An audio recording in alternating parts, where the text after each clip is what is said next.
Fala pessoal, tudo bem? Vamos hoje estudar aqui nesta aula os lipídios, tá bom? Muito importantes aí também para o nosso conhecimento de biologia.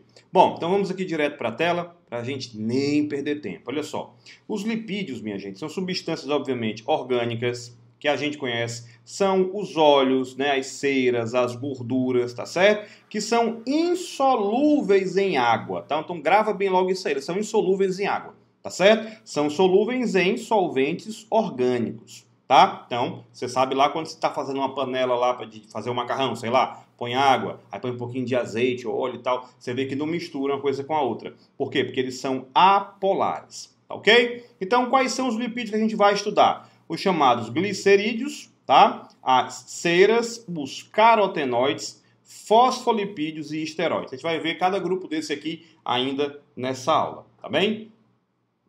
Começando pelo começo, olha só, né? Nós temos aqui os glicerídeos, tá? Que são representados por quem? Pelos óleos e pelas gorduras. A primeira coisa que a gente sabe é que os óleos, na temperatura ambiente, eles são líquidos. E que as gorduras, da temperatura ambiente, são sólidas. Que os óleos provêm de vegetais e que as gorduras provêm de animais. Agora, a que se deve essa diferença? Bom, os glicerídeos que a gente vai estudar aqui, nós vamos trabalhar em cima dos triglicerídeos, tá? Por que eles levam esse nome?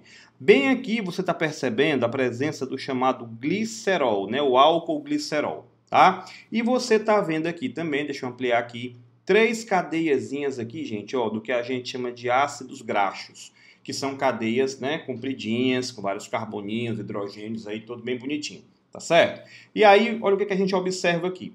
Quando eles têm ligações simples, tá? A gente fala que aí nós temos uma ligação saturada, né? Essa molécula aqui é uma molécula o quê? Eu vou anotar para você, ó.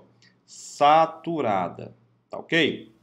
Agora, quando a gente tem uma insaturação, bem aqui uma ligação dupla, tá? Essa molécula afasta as perninhas aqui dos ácidos graxos umas das outras. E elas vão ficando moléculas mais afastadas e aí, obviamente, vão tendo o seu caráter de ser líquido. Elas são mais afastadas, mais frouxas entre si aqui.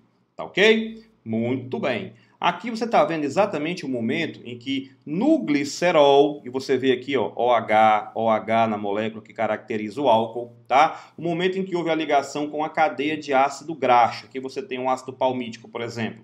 E aí houve uma ligação, ó, esse OH vai se juntar com esse H bem aqui, estão vendo? Ó? E você vai ter uma ligação aonde essa molécula de água sai, isso aqui é chamado de síntese por desidratação, tá? Reações de desidratação. Bom, e aqui você teve a ligação, você está vendo aqui a molécula, mais uma vez, ó, do glicerol, se ligando a 3 cadeias, ó, 1, 2, 3 aqui de ácidos graxos. Por isso o nome triglicerídeo, tá ok? Muito bem. Gente, as gorduras, tá? Elas não têm essa insaturação, então as gorduras são moléculas saturadas, tá ok? Então, elas em temperatura ambiente, elas têm uma estrutura sólida. Estão vendo aqui, ó, estruturazinha sólida, uma cadeia carbônica relativamente longa, normalmente assim em zigue-zague, tá? E aqui nessa figura você vê a molécula, tanto a representação dela como uma representação mais fiel aqui da molécula mostrando pra gente. Aqui no caso, o chamado ácido esteárico. Tá bom? Mas esses detalhes menores de saber a estrutura, você não precisa saber. Você tem que saber que ele é sólido e que o fato de ser sólido é porque são saturadas. Já os óleos, né, eles são insaturados. Você está vendo aqui, ó, tá? O azeite, por exemplo, né, que a gente conhece como óleo de oliva, tá bom? Ele não fica compacto justamente porque as moléculas dele, ó, tá aqui mais uma vez o glicerol e tá aqui os ácidos graxos aqui do lado. Você está vendo que ele vai ter aqui, ó, essa insaturação, tá bom? Então a moléculazinha vai né, ir para o lado aí, ficando uma molécula mais frouxa, como a gente já conhece, tá ok? Ah, uma coisa interessante que é a chamada hidrogenação catalítica. Como é que o pessoal consegue fazer uma margarina? Essa margarina não é uma coisa natural, tá? Muito simples. O que é que nós temos? Elas são produzidas a partir de quê? De óleos vegetais. Então, como é que a gente produz essa margarina? Como é que ela fica sólida? Então, num processo, aliás, de hidrogenação catalítica na indústria, o que é que eles fazem? Quebram as ligações simples, tá? E vão adicionar hidrogênios na molécula aqui, né? Os ácidos graxos aqui que eram insaturados, agora vão se tornar saturados devido a essa ligação com o hidrogênio. Então, tanto essas margarinas, tá? Como as gorduras vegetais hidrogenadas são produzidas de maneira artificial e são conhecidos como as gorduras trans, que tanto fazem mal para a gente, tá? Que podem, olha aí, ó, essa foto aqui mostra aquilo que você come que tem essas gorduras trans, tá? Que podem facilitar o risco de você ter mais colesterol na corrente sanguínea, risco de infarto, aumento de pressão alta e tudo mais que não presta, tá certo? Gente, olha só que interessante aqui, ó.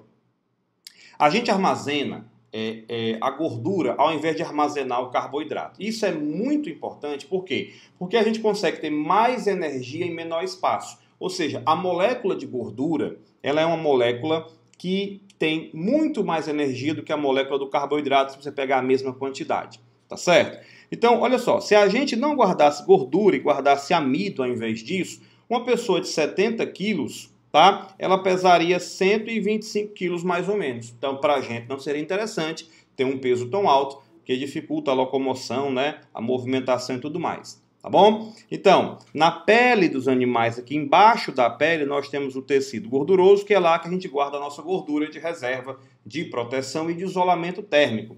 Já nos vegetais, isso aqui é guardado onde? Dentro da semente aqui, né? Em formato principalmente de óleos vegetais. Daí os vegetais serem ricos em óleo, tá? Girassol, óleo de milho e aí vai. Tá ok? Bom, outra coisa que eu quero te mostrar, que é bem interessante também, são esses chamados ácidos graxos essenciais, tá? Então, esses ácidos graxos essenciais são aqueles que a gente não produz, portanto, tem que buscar na nossa alimentação, tá? E aí, eles são muito importantes para a absorção de vitaminas do tipo lipossolúveis, né? Aquele grupinho lá que a gente conhece, vitamina K, vitamina E, vitamina D e a vitamina A também, tá? Então, muito importante isso daí, ok? Essas moléculas, esses ácidos graxos, são a chamada família ômega 6 e ômega 3, que com certeza você já ouviu falar. Então, nós temos necessidade, porque não pode ser sintetizado pelo nosso organismo, então a gente vai buscar na alimentação, tá? E aí nós temos na família do ômega 6, não precisa você saber a diferença, né? Descrever numa prova, ácido linoleico, ácido araquidônico, essa diferença não precisa, tem que saber o quê? Família ômega 6, tá bom? Então, quando nós não temos nós não nos alimentamos desse ômega 6, tá? E desse do linoleico, do araquidônico, o que é que nós temos? Alterações na nossa membrana plasmática, deixa eu mudar aqui a cor, né? Alterações da membrana plasmática, você está vendo aqui, ó, tá certo? Nós temos a diminuição da resistência dos capilares sanguíneos, os capilares ficam mais facilmente passíveis de romper, tá certo? E também, quando nós não temos esse ácido araquidônico, a gente tem menos produção das chamadas prostaglandinas, que são moléculas muito importantes na comunicação celular, tá ok? Então tá aí, ó. Professor, onde é que eu encontro, né? Essa família ômega 3, ômega 6, você vai encontrar, olha só, né? Óleo de soja, óleo de canola e nos peixes, principalmente aqueles peixes de água fria, tá? O salmão, a cavala, a sardinha, a truta. Então, uma alimentação assim, ó, que lindo, ó, muito saudável, muito rica em ômega 3 e em ômega 6 também, tá certo? Bom, próximo grupo, nós temos agora os chamados fosfolipídios. Tá? Esses fosfolipídios, eles têm o quê? Uma cabecinha aqui, onde você vai encontrar o fosfato, tá bom? Então, nós temos aí o fosfato, que é a região polar, essa cabecinha aqui é a região polar, e nós temos as caudas, né? As caudas, que é a parte apolar da molécula aí, ó. Tá vendo? E bem aqui, essa perninha faz uma dobrazinha, né? Uma dobrinha aí nela, justamente porque ela tem aqui a presença de uma ligação dupla, tá? E esses fosfolipídios estão arranjados aonde? Aqui, gente, ó, na estrutura da nossa membrana plasmática. Então, é lá que você já ouviu falar, os chamados fosfolipídios, que a nossa membrana plasmática ela é fosfolipoproteica, tá aí ela de novo, essa figura maravilhosa da membrana aí, ó. Então, você tem uma camada superior aqui, uma camada de cima, né? E tem aqui a camada de baixo. Por isso que a gente fala que isso aí é a chamada bicamada lipídica, tá ok? Então, esses aí são os nossos fosfolipídios. Professor, quanto aos cerídeos, vamos lá. Esses cerídeos são as ceras, né, mais importantes. E aí, você pode encontrar onde? No ouvido humano, no favo da abelha, no favo aqui de mel, olha que legal. Não estou falando da parte interna, não é o conteúdo, tá? Eu estou falando aqui no caso de quem? Eu estou falando da formação da estruturinha aqui, ó, da estruturinha dos favos, isso aqui é formado de cera, tá bom? Também a gente vai encontrar nos vegetais. Por que a maçã aqui é tão brilhosa, né? Porque tem essa camada de cera, que é responsável pelo quê? Por evitar que ela perca muita água. Isso também você vai encontrar nas folhas, principalmente as folhas de ambientes quentes, como nós temos no Nordeste, a carnaúba, né? Tanto é que de lá se tira a chamada cera da carnaúba, que é muito empregada na indústria automotiva para proteger a pintura de carro. Tá bom? Você tem também a cutina e a suberina, que são lipídios aqui, tá? Importantíssimos também para formar aquela casca do vegetal suber. Estão vendo aí, ó? Tá certo? Então é super importante que a gente conheça que essas ceras estão presentes nos vegetais, também em menor escala nos animais com funções de proteção. Tá legal? Outro grupo fundamental aqui para a gente é o grupo dos esteroides. Diferente dos outros grupos aqui, eles são lipídios mais complexos, porque se você olhar a cadeia, é uma cadeia policíclica, tá? Uma cadeiazinha policíclica, onde você vai ter o principal deles aqui, ó, o nosso amigo colesterol. Vamos acabar com esse preconceito com colesterol. Ah, colesterol é ruim, faz mal à saúde. Não, gente. O que faz mal é excesso. Tudo na biologia que faz mal é excesso, tá? Então, ele é importante porque ele é a base dos hormônios sexuais da gente, dos hormônios esteroides em geral, tá bom? Então a vitamina D também é um esteroide, tá certo? O cortisol, que é um hormônio secretado pelas glândulas suprarrenais, que atua também no nosso controle glicêmico, ele é um derivado do colesterol. A testosterona, aqui, ó, hormônio masculino, sexual masculino, também derivado do colesterol. Então esses hormônios esteroides, eles estão ligados a gente, né? Tanto a produção da suprarrenal como os hormônios sexuais. Nas mulheres, estrogênio e progesterona. Tá ok? Muito bem. Outra coisa muito interessante é que é o seguinte: existem as chamadas lipoproteínas. Então, existe aquela lipoproteína chamada Low Density Lipoprotein, tá? Que é o LDL, que é a lipoproteína de baixa densidade. Essa é certamente perigosa. Por quê? Porque existe o colesterol que é sintetizado no fígado ou absorvido, né, pelo nosso corpo, no intestino, e aí essa proteína, ela leva o colesterol, tá, para os vasos, para as células do corpo em geral. Porém, o excesso vai se depositar aqui, ó, na parede dos vasos sanguíneos. Olha que interessante, ó. O resto vai se depositar aqui na parede dos vasos sanguíneos. Não, risquei em cima aqui, deixa eu ajeitar. Tá certo?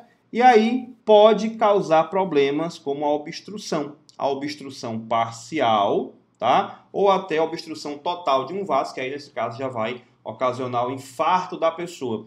Então esse colesterol aqui, que muita gente chama de logo Deus leva, né? Só morre cedo quando tem muito, que é o LDL, logo Deus leva, tá certo? É o colesterol ruim, tá? Já o colesterol bom, o herói da jogada, o H aqui, ó, o herói, né? É o HDL, que é quem? High Density Lipoprotein. Além de ser uma molécula com a densidade maior de proteína do que de colesterol, ela faz o contrário. Ela sai captando o colesterol que está nos vasos e nos tecidos e levando para o fígado eliminar, muitas vezes na forma de bile, tá certo? Então, ele ajuda a eliminar o colesterol ruim do nosso corpo, daí ele ser o chamado colesterol bom, tá certo? Acredita-se, ó, que a ingestão de óleos vegetais insaturados, né, como o azeite, por exemplo, ele pode prevenir o colesterol ruim nos nossos vasos, porque ele aumenta a produção do HDL, então como azeite, tá certo? Aqui é só mostrando o que eu já falei do transporte, né? Que o LDL, que é o ruim, leva do fígado para os vasos